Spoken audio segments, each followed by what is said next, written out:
everybody. Thank you so much for joining us. My name is Brittany Williams, and I am the Chief Operating Officer for the Wildflower Alliance and a few other things that we'll get into. And so we are having our first TWA talk today. And I will be interviewing our Executive Director, Founder Extraordinaire, LaToya Mims.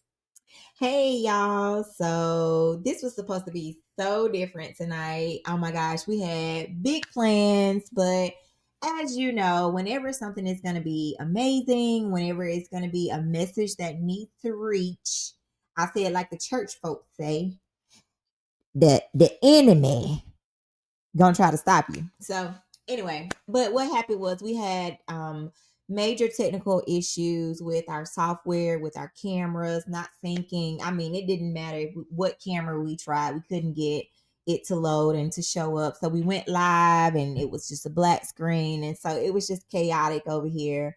And y'all who know that I was actually melting down while it was happening. But this is our way of pivoting. This is 2025, and we don't let things stop us. So the message is still hopefully going to reach the person that it needs to hear, or that needs to hear it. And I hope that I'm on a passion mission, is what I call it, to really break down mindsets, outdated mindsets, to really bring awareness and break through misconceptions about disabilities.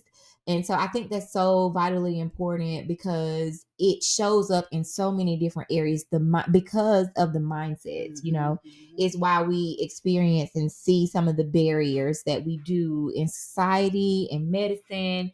I mean, it's just in education, and I know some parents out there feel me on the education part. So it's not really until we can start to tell our stories, tell the stories of people like us, really, again, bringing that awareness to what it's like to, put a face to what they're attempting to do for us. So let me show you the impact of what you're deciding. So, nothing about us without us. Exactly. And you can't decide for me when you have no idea what it's like to walk this walk. Exactly. And so in order for you to know, because you probably, thankfully, gratefully, will never know what this experience is like, but it is up to me to bring that awareness to you, especially for those people who may not be directly impacted by disabilities, but what happens is they have people in their lives that essentially they create distance with because they don't understand. So let me help you understand. Let's just put a face to what you don't understand and see if you can take a different approach to it. So I think that's what the goal of TWA Talks is going to be. I'm going to be raw, real. My people are going to be out there excited. I'm going to bring some other people to the stage. You'll be interviewing. Absolutely. We're going to do all the things. But I think the main goal, again, is really just kind of creating awareness. That's what Henry and I did indirectly when we started sharing our story on Facebook, on Instagram. It took a long time for us to even get to that point. But when we got to that point, the impact that we had just from doing that. So now that I feel like I have a stage, now I feel like I understand more. Now I feel like I'm kind of entering a lane of advocacy. I feel like it's time for us to, and let's not even talk about the Black aspect of it, from Black culture. I'm not dismissing, because I know the Asian culture experiences what we experience, the Latino culture. Like, there are so many different cultures, and if I don't name your culture, I'm still talking about you. I need you to know that I'm here for everybody who is a marginalized group experiencing disabilities and those barriers. So I'm excited about what we're about to bring. Me too. And your transparency will allow people to be able to see themselves in your experience as well. So. And that's what I really hope for. That's why I said I want this to be real. I want people to see Toya, not LaToya, not the one that you'll encounter at the conference or you just met for the first time. I want those people to say, that's my girl right there.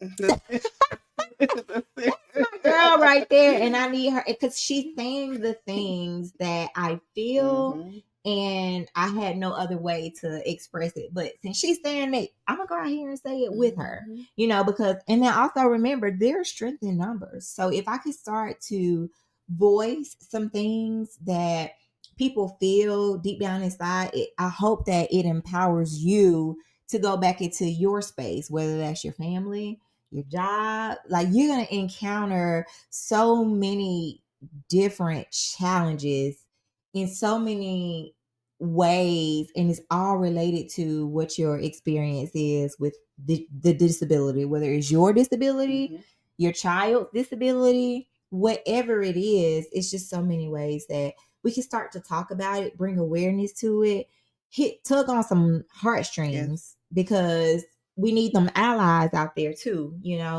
so I'm just excited. I'm excited as well. Yeah, So so let's get us let's get started into on the it. first. So our topic for today is denial of your child's diagnosis. So jumping right into the questions. Yeah. Take us back to when you first received Harper's diagnosis. What were those early days like for you?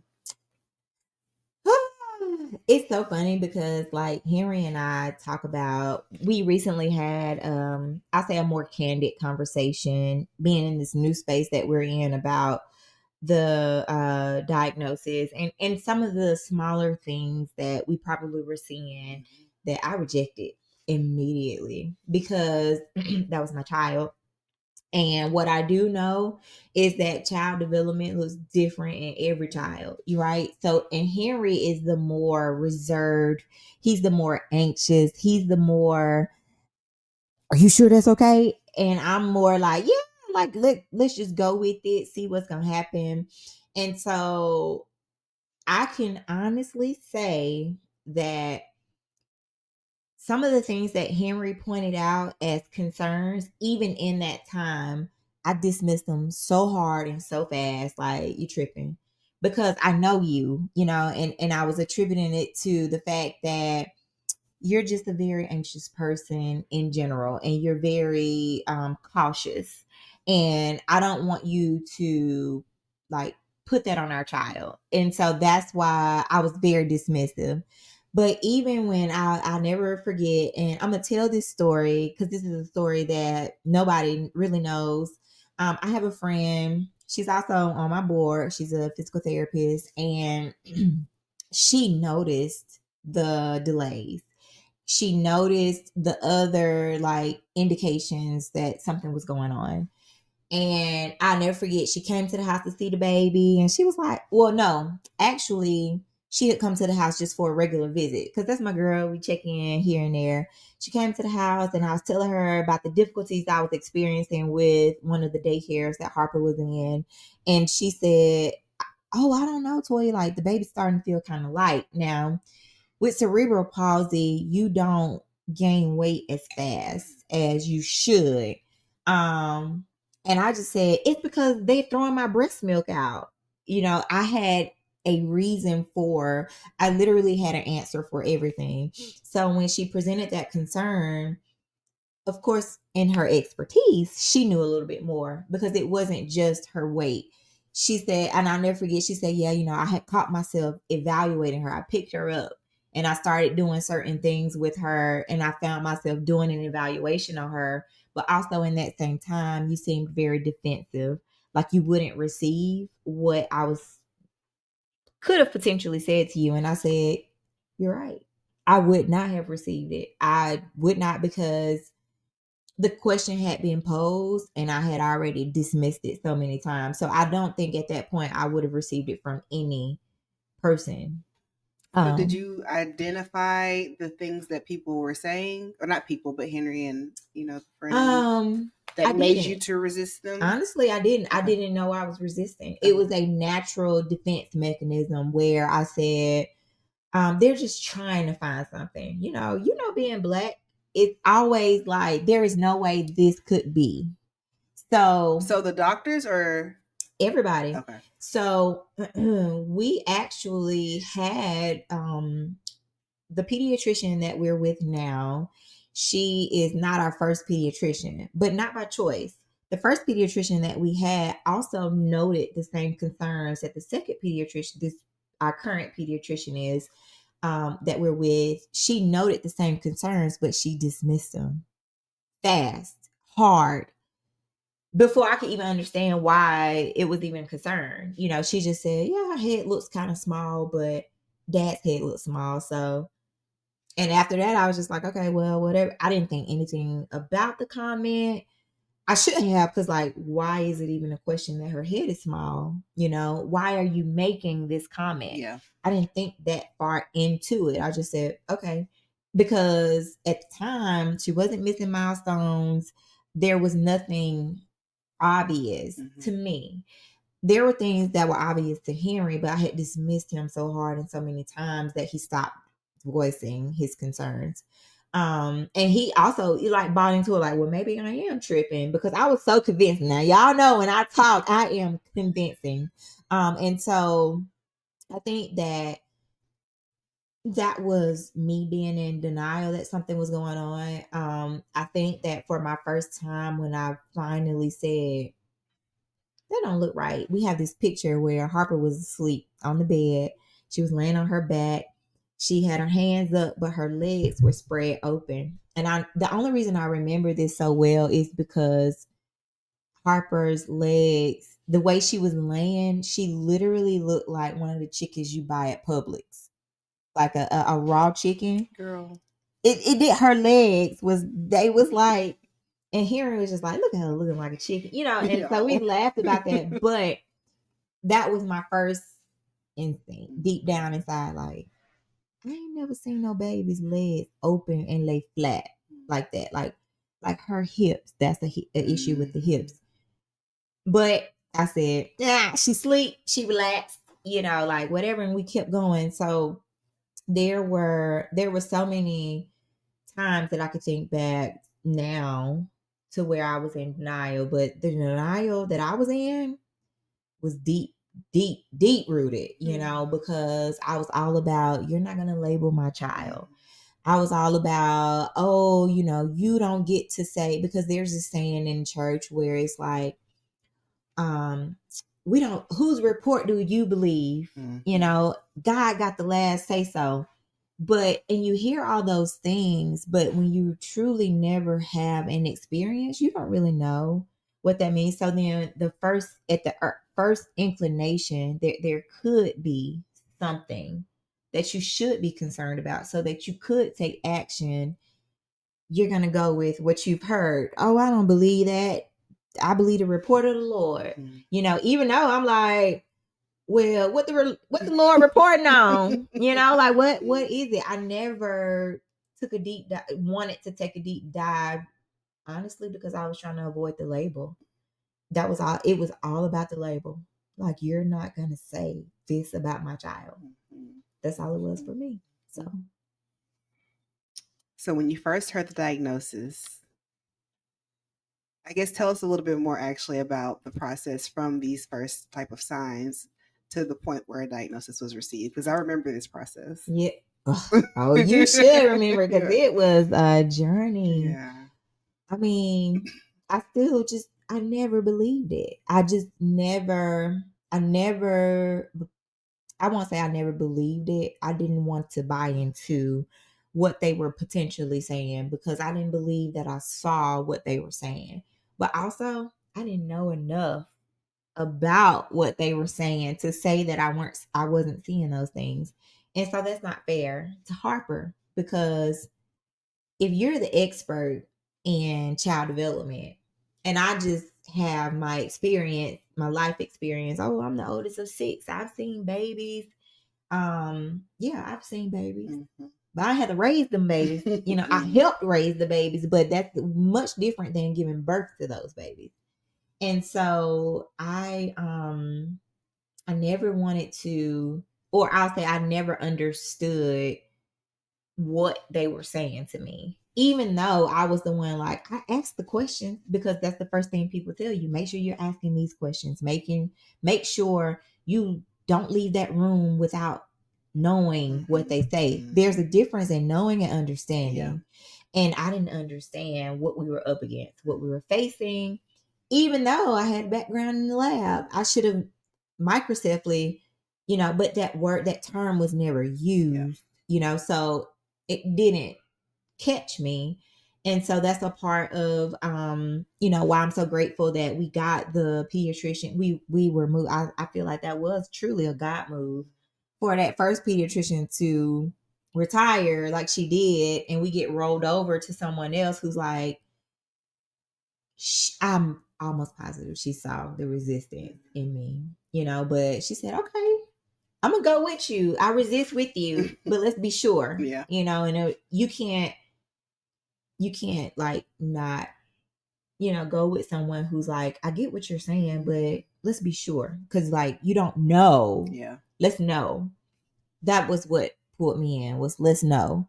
So when I got the call that there was something abnormal about the first test results, Flo, I did not move off of that couch for hours because I was just like, what could they possibly be saying? Yeah. Because again, I'm in my bliss of I just had a baby, she's so cute, and everybody's over here and going through the whole nine. And so like that was the first step. And then one thing that I will say that I did that's different, and I do want like my parent friends who are out there right now, if you don't have a relationship, with God, or you're in church, that's okay.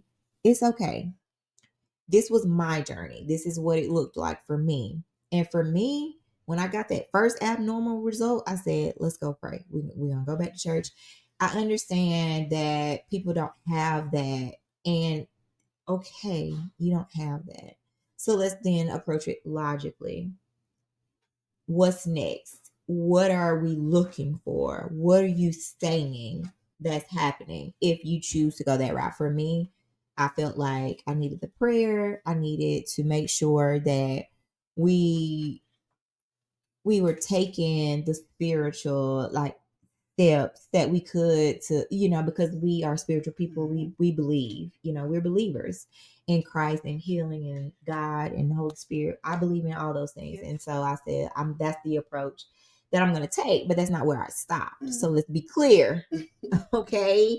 For all of the religious people who are out there that would have stopped at that point and not continue to get the help and the treatment, I did not stop there. What I did was I got something that was unexpected. I'm going to go to God in prayer and I'm going to say, God, guide me on this journey. That's what we did. Yep. We're going to walk this walk. They're saying something is wrong, but I believe your report. I believe that you're going to say this is not the end of her life. So like that's the approach that I took with it. And then after that, I think the biggest next step for me, I still resisted the entire time. When she got the results, I still said, don't make sense. Don't make sense. I was still, don't make sense, but I was still very prayerful. Yep. I was still very gonna attend every appointment, gonna ask questions, you need to make me understand. I'm still gonna go through it. Because at the end of the day, my understanding and what she may be feeling is not in sync because I don't know. She can't tell me. And like that's what I kept in perspective. So I think the next biggest part of the journey for me was when it was time. She finally did start missing milestones. I couldn't deny that.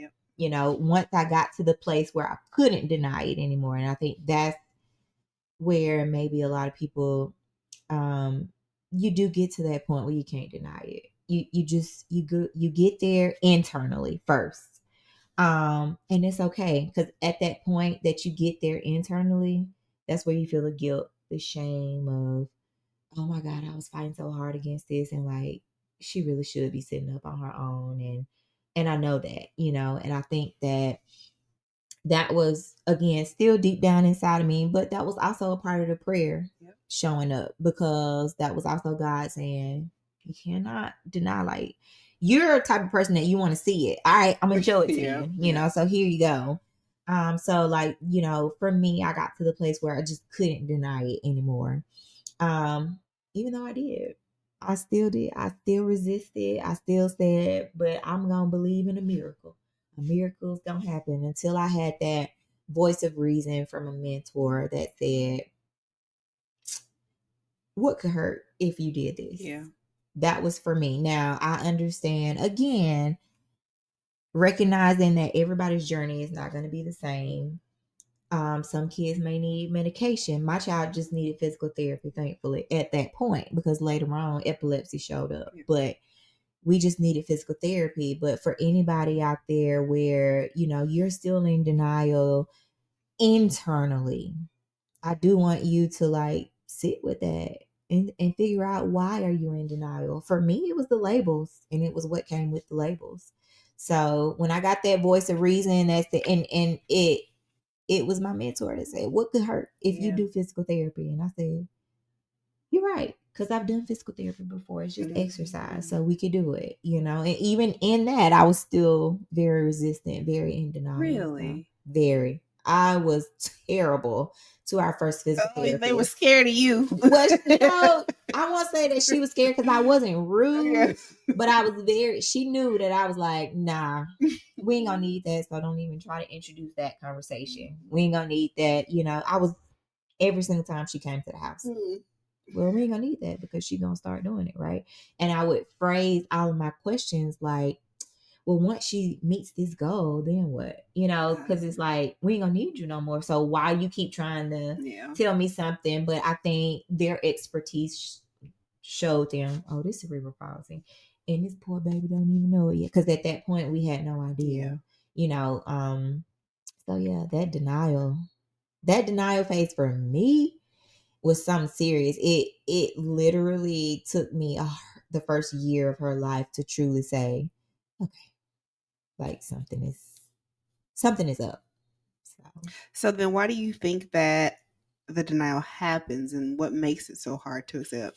Girl, I can talk about that for days too, because it is deep rooted in why we don't accept it. We, as in, again, speaking for Black people, we do not accept diagnoses easy. We don't.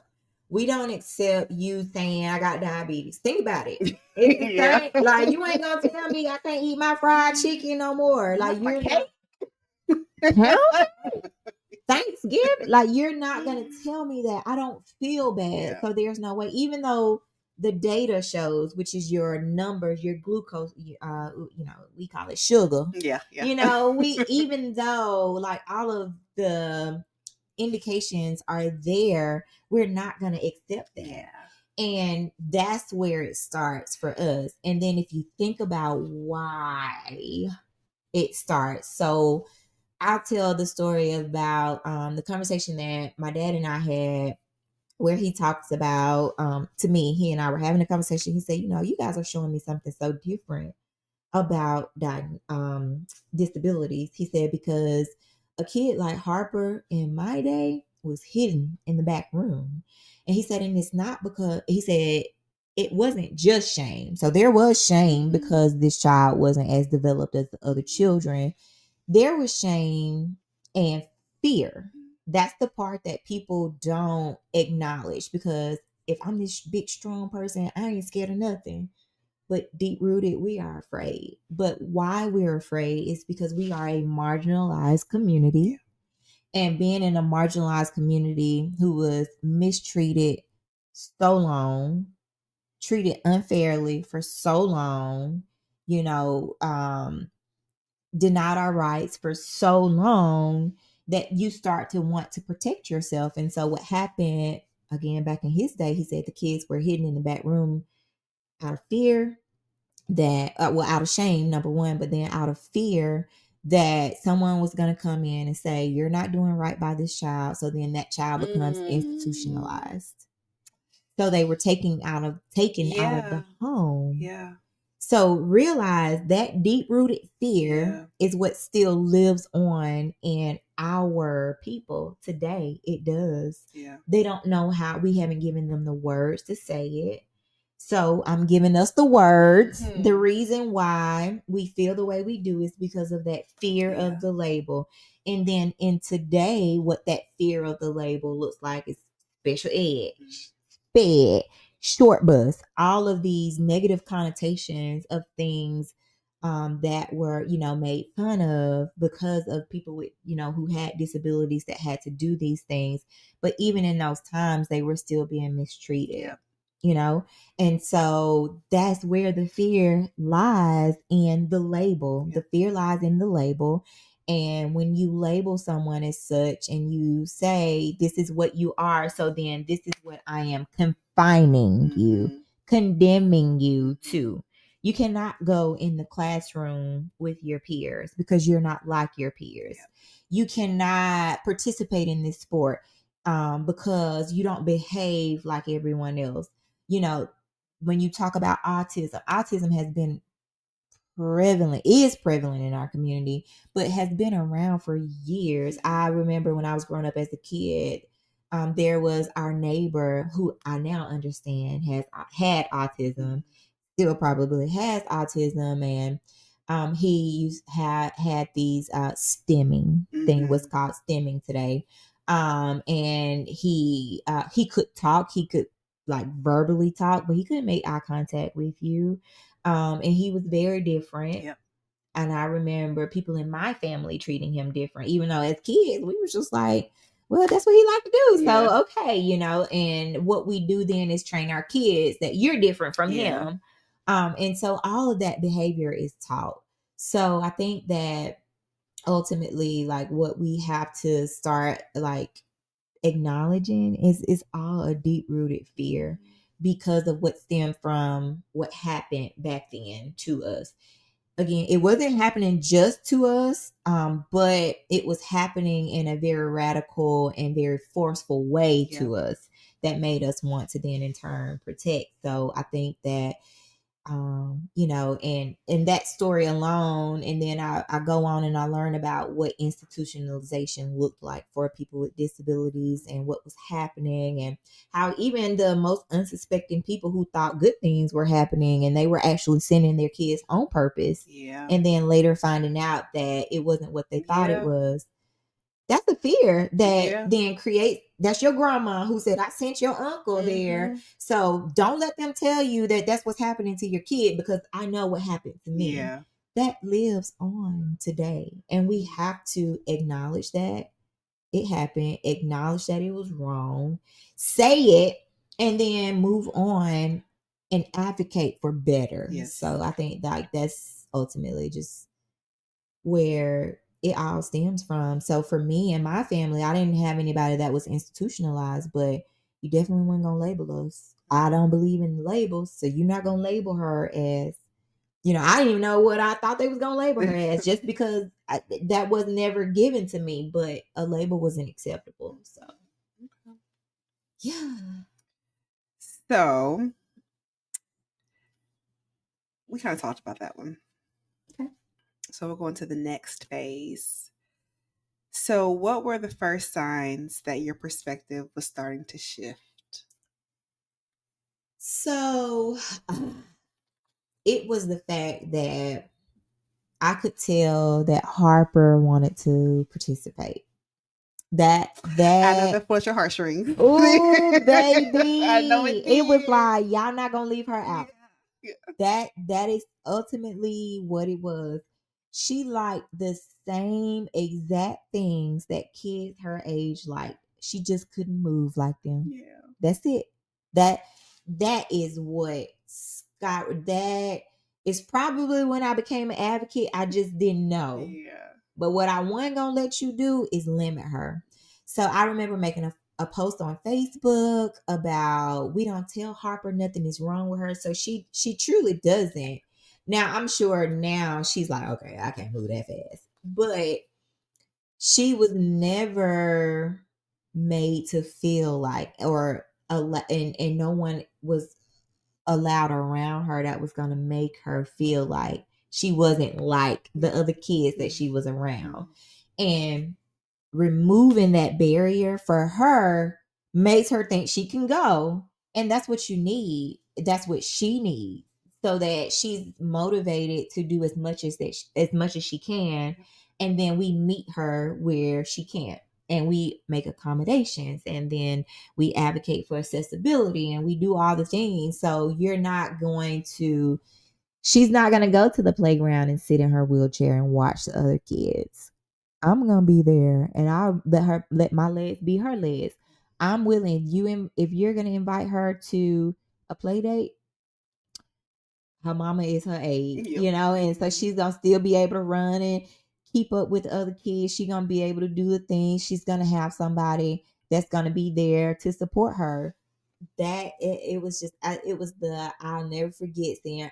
It was just this one random time where I saw her face, and she was sitting in the chair just watching the other kids. And I could see it in her eyes that she wanted to be out there. And I said, "Let's go, baby girl. You going? You going?" So, and I'm so grateful for that moment where I looked at her and I saw the sadness in her eyes. And I think that what we have to do is embrace that sadness as, okay, I'm gonna make a way for you. Mm-hmm. I'm not gonna be sad with you. Right, as motivation. Yeah, let's go. Yes. Yeah. Yes. Okay, so how did things start to feel different once you began to move out of denial? Did anything shift in how you showed up as a parent or approach supporting your child? Absolutely, it shifted, and it shifted. What's our homegirl, JT, real bad. Really, really, real bad. It shifted real bad. There was nobody who could come to us and say this was the limitation. Mm-hmm. Why? No, ma'am, no, sir. We're gonna change that. So when we finally got her into a daycare or a early learning program, because hand in hand with stuff, I love y'all forever. They really embraced. I think that was a big part of what also changed for us, to see that there were also people who saw the potential in her the same way that we did. That's where it shifted. And that's where I feel like, unfortunately, I do still live in a bubble, because that's what I encountered early on. And I won't say I live in a bubble. I'll say that bubble that was created is what I feel like everybody needs to, the world should be, because there are people who saw the same potential in her that we saw. That's where it shifted for me. When I said, oh, we don't want to limit her. So I'll say this. One of the biggest challenges for me, for Harper early on, was transitions. Now, transitions, what I've learned, is hard just across the board for anybody with a disability. We've heard that. And so for me, it was the smallest transitions from classroom to classroom.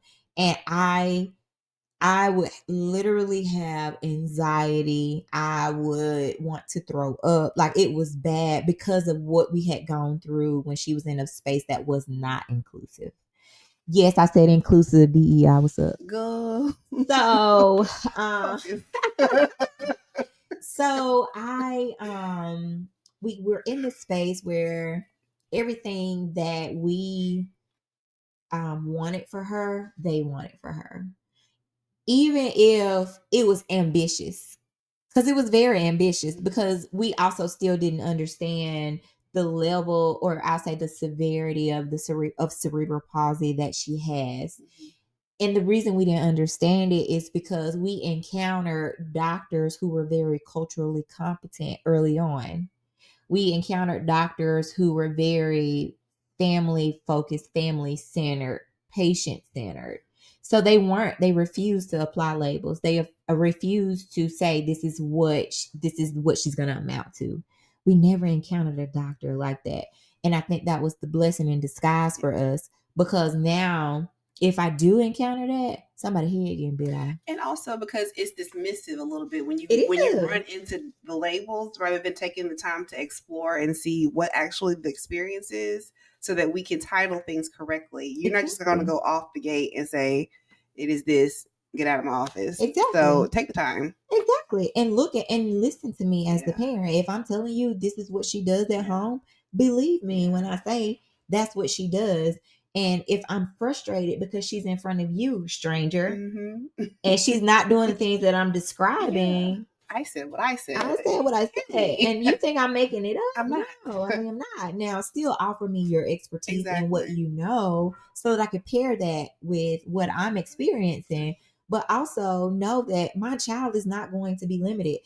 I think also where I love to highlight the Black culture and the Black experience is because we came from the aunties and the grandmas who wasn't gonna let you sit in the wheelchair. Get up.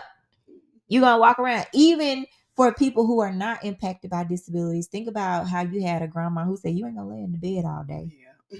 You're gonna get up, you're gonna put clothes Yeah. on, and then once you get out that bed, you can't get back Yeah. in it. Those Yeah. were the rules for me and my family. My grandma was like, once that bed made up, you can't even sit on it. I want to rest. Like, I'm not doing anything. Get up. Get up. I don't have nothing to do. I'm not going outside.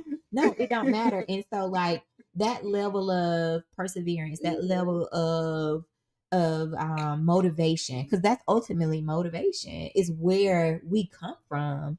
And so they are never going to limit you. I think of a good example of that is Ray, the movie, because she told him, I'll teach it to you the first time, I'll help you the second time, but the third time you're on your own. Because you got to learn it, because I'm not going to be here forever, and you have to be able to take care of yourself. And that's the same motivation, and that's the same delivery that I have with Harper. I'm not carrying you up the stairs, sweetie. Go by yourself, And so I think that people need to embrace that level of motivation. Even though it feels like it's tough sometimes, life is tough. Look at where we at right now. Again, stop. Stop it. Life is tough. Somebody get her. It's tough, but like, I think that ultimately what people need to realize is that you can't place a limitation on somebody. You just cannot. I just don't feel like anybody should be able to do that, even for the motorcycle accident person who is severely disabled in some capacity. God can do anything, so it's not for us to limit That's what I'm he saying. can do. So let's see what he can. What he gonna meet us. We Let's don't know try. what the story is gonna be, so don't put your label on me. Don't stop my story here. Exactly. And just because you feel like you're the expert, remember, I'm the expert in this child. Okay. Because you're an expert that's seeing them for 30 minutes. Yeah. I'm the expert that lives with them. And so, girl, don't even get me started. We'll talk about that on the next one. But like that's really where I think things will really start to shift for people. Embrace what it is. And then don't place no limits on it. If they tell you that baby got autism, okay, but what autism look like in your house? Because it don't look the same across the board, and it's gonna look different. Cerebral palsy looks different over here in our house. It looks different from someone else who doesn't have the capability to use a walker. Okay, but when I see you, I'm gonna respect you just the same because I don't know what you're capable of. So. Well, yes, honey. They. So, for parents who may be realizing that they're still in a space of denial, what would you say to them? Ooh, girl. Big one. Just text me. Just text me. And just say, I think that for parents who are in denial, I want you to know, number one, this ain't the first time. Even if the disorder, the condition they're telling you is rare, you are never the only one. Now, if you are the only one, you still gonna look different. You're still going to define what it looks like. There have been a few people that have reached out to me that said, I really want you to talk to my friend. I think something's going on, but they don't want to talk about it.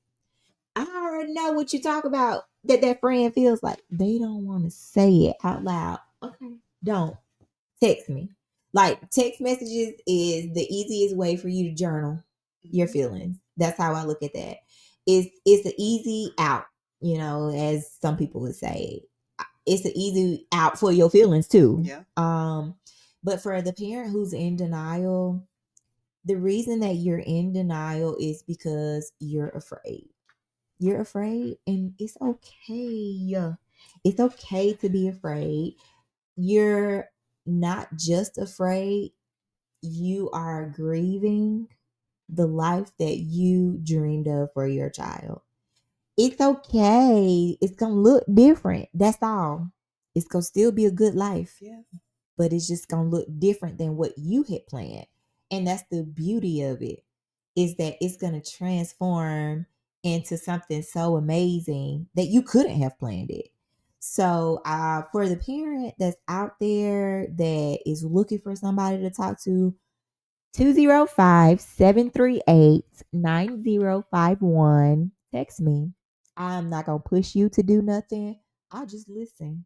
Because a lot of times, a lot of people, the reason we don't also talk to people is because we feel judgment. Or even if you talk to somebody, but you further along and you already been here and this is the first time I'm hearing of this and I just won't accept it. I'm going to say, okay, don't. Then what? Like what happens like with your child, or what is your child feeling? What it's ultimately a way for you to get those feelings out so you can face them to see what's the root of it, and then look at that child and say, what don't I know? And then explore that and have that journey. But yeah, ultimately it's the fear of that label. It's the fear that you don't know what you're looking at. And it's the fear that you're gonna be alone, and you do feel alone when you get that diagnosis. But that's why TWA is here so that you know that you're not alone. You are not alone. And the reason I can say that is because I felt that. I grew up in a family of 6 kids, nobody with any like obvious disabilities, physical disabilities, nothing. No, I mean, other than the sports injury here and there, like nothing that would make me say, that's different, So I was like, I've never seen this before. And, for me, like, that's what it was. I had never seen that before. And you're trying to say that because she hasn't hit a milestone that she can't catch it. Well, she can catch it. Yeah. Give her time, she'll catch it, and that's what I was advocating for. Give her time, she can catch it. For some parents, if that's what it is, okay, encourage that child to catch the milestone, but also don't deny the things that that are different, or you notice that you have a question about. Because even if you have a question about it, doesn't mean that there's something wrong. A lot of kids have developmental delays that grow up, and you can never tell that developmental delay was there in the beginning. Just don't deny them the opportunity to heal or to be treated in some capacity. And if that developmental disability is going to live on, hey, you got a whole world of people out here. The people that you're around right now are not your people. I'm sorry, they're not. Because some of them going to be So your people. there may be some. Some of them going to be your people, but most of them are not going to embrace what your journey is. Only 1 or 2 are going to embrace that journey, and let them, and let the other ones go. Be okay with the change. I mean, I'm preaching to the choir. We're working on them though. Yeah. TWA is working on a more inclusive world. That's why we're here. So that's ultimately what I have to say to those parents. So one thing I wanted to reach out. But what about the ones who are still like, I'm nervous, and LaToya is so warm and welcoming, but I don't know her yet. Yeah. So what's the other thing that they may be able to do? Whew, Lord. Dig deep. Dig deep. Let me see. What? I mean, I hate to send you to Google. Yeah. But please know that information is out there. But go to the organization, the research foundations, the the people that are out there. That's where the information lives, not on Facebook. Listen, and no, please, I don't knock the Facebook support groups because I'm in several. I was in, I'll say this, I was in a breastfeeding support group, and I ended up having to leave that support group because of it, how overwhelming it was with people. Because like once you didn't align with their thoughts, they attacked you and they muted you and they blocked you and they kicked you out the group, But it was such a popular group. You saw so Yeah, I many know what people. you're I talking about. mean, yeah. So it was just like, so I'm not knocking, but also there are groups out there. But listen, real talk on Facebook, you're gonna get the worst case scenario. You are. I'm in a cerebral palsy support group, and all I see are the horror stories, and that's it. That's all I see. So it's really, it does take some time, but still the information is still real information. It's still things that like happening. It's real. And it could help you because it starts to educate you on the spectrum of what you could potentially be looking Yeah. at. It's never going to look the same. No disability looks the same across the board. Autism, cerebral palsy, congenital conditions, like none of it looks the same. So, but it is still good to like be present in those groups because you get to see or be exposed to things that you never would have. So I definitely would encourage just this the seeking out of information. Of course you can't, I mean, there are doctors, but it's just so hard to find the good doctors. So I Mm-hmm. can't point you to doctors, but I can point you to the organizations, Yeah. the foundations, the research, because that's where the Yeah. information truly lives. Especially if you're in that space where you're not necessarily comfortable with confirming or saying out loud, again, that labeling process. You're Yes. like, I just need a little information for And then something. sometimes you get exposed to those people who, have the milder cases or who have the more severe cases, but they put in the work to see the changes. Like those are the things that you need to see that there are options and Yes. opportunities out there. Yes. The beauty of modern times. Yes, yes, yes. Well, we made it through my question stack. So, anything else that you want to share with the people? Absolutely. So, TWA is on the move. We definitely have a whole bunch of things planned, things we're trying to do. I mean, I'm trying not to give it away, but I'll say this. The first thing that I want to let people know that we got some merch coming finally. I've been getting the I need my TWA shirt. These are Listen, custom fits that we got. definitely, these are definitely what you're gonna see on the admins. This is not what's on the website. So but yeah, we definitely have some merchandise that's going to be available soon. We definitely have the fundraisers that we're doing, the Top Golf fundraiser. That's going to be so much fun. So y'all better make sure y'all get y'all tickets. It's just going to be fun. And y'all know me, I'll turn something into a competition quick. So I'll be in last place. okay, saying as I was second to last. Y'all saw the promo video. Right. So we definitely have that going on in the communications about getting a program started where we can reach more parents that get diagnoses and then they don't know what to do, because that's again where it starts. And that's where I feel like the biggest gap exists, is at the point that you receive that diagnosis, one of two things happens.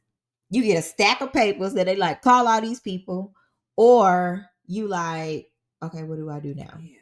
There is literally no middle ground. And so TWA is coming to be that middle ground for you, to give you, those parents who get the diagnosis and need to know what next steps look like, what the journey could look like. Because like I said, for us, we didn't know what cerebral palsy looked like. We didn't know what to expect. We didn't know what to do. So I think that, like I said, I'm working on that. We're working on a resource guide so that we can tell people or bring more awareness to what's available in the state of Alabama. It's going to be centered around everything that's in Alabama.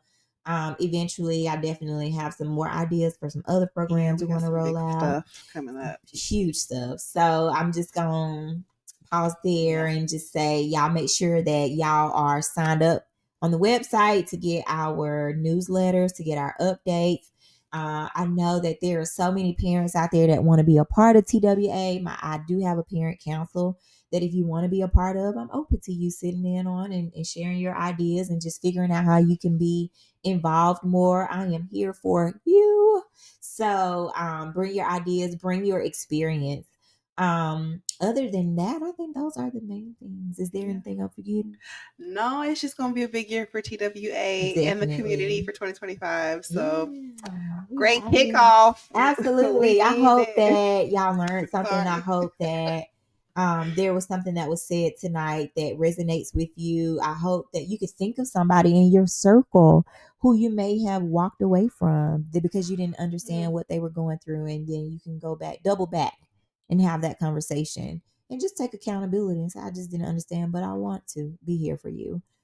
So we're gonna keep on trying to break through these mindsets and these barriers and to awareness, bring awareness to the people. So I'm excited. So if y'all have any questions, be sure to leave them in the comments for this particular video. Send us an email if you need to. Also donate. Okay. Anybody who needs to um or wants to contribute to us financially, you can go to our website. That is the wildfloweralliance.com. All of our information is there. You could donate there, you could buy the merch there, you could get your tickets for Top Golf there. So we're really excited about all the things to come, and I hope that we'll see you again in the future. Thanks for joining.